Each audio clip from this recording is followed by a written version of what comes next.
This tutorial covers creating a progress invoice in ContractComplete. This tutorial assumes that you've already created a progress report.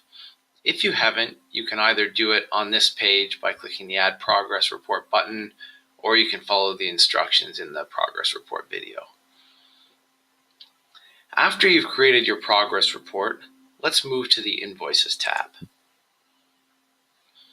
and use the Create Invoice button to create our invoice.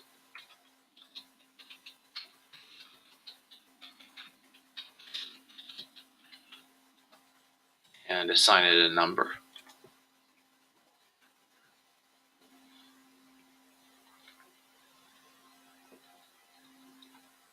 And what this does is it creates a blank invoice that we now can customize.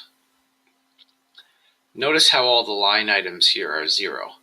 That's because we need to assign items to this invoice. And that's done on the second tab, the Line Items tab. Now there are two ways you can do this. You can either enter in these quantities manually, or you can use the Invoice All button. Now you'll notice that these quantities here, the can invoice amount, these are based on all the progress reports you've created minus all the progress that's already been invoiced. So this is basically the amount that you're allowed to invoice on this invoice. And once that's finished, click the Save button. And let's move back to the Invoicing tab. And as you can see, our invoice has been updated now with those quantities. Now let's customize this document a little bit. Some contractors like to provide a summary at the bottom of the major sections. So let's do that. To do that, we just check off the Include Summary checkbox here.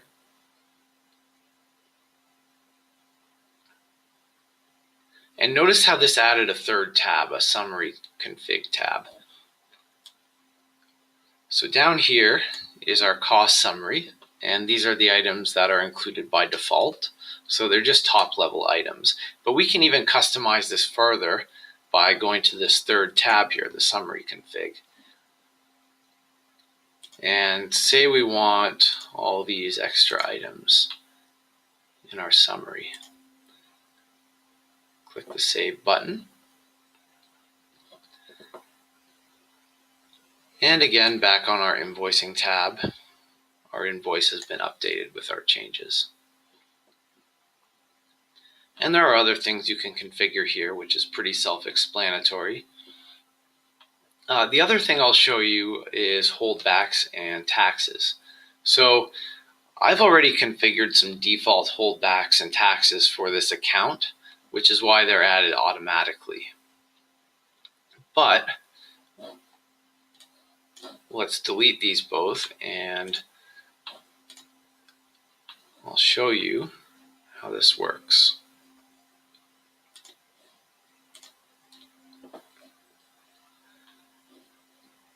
Okay, so we're back to a straight invoice here with no taxes or holdbacks.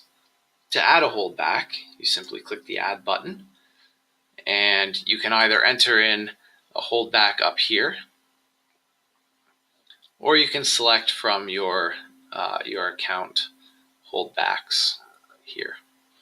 I'm just going to select this one.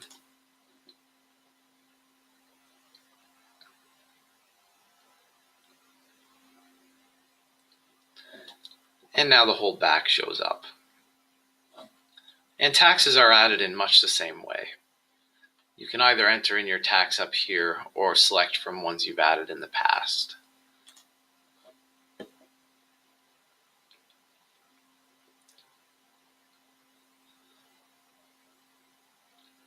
Last but not least, you can actually add additional PDFs to this invoice. And that can be done using the Add Document button here. And you can either pick from things that have already been uploaded or you can use the file upload feature to add a PDF to the end. And this PDF can actually be organized using the document organizer. Not that you would ever want to do this, but I can drag and drop this up here to reorder the PDF document. So now the cover sheet appears below the line items. Let's just put that back. And once you're happy with your invoice and you wish to send it to the consultant for approval, all you have to do is click the Send Invoice button and deliver the invoice.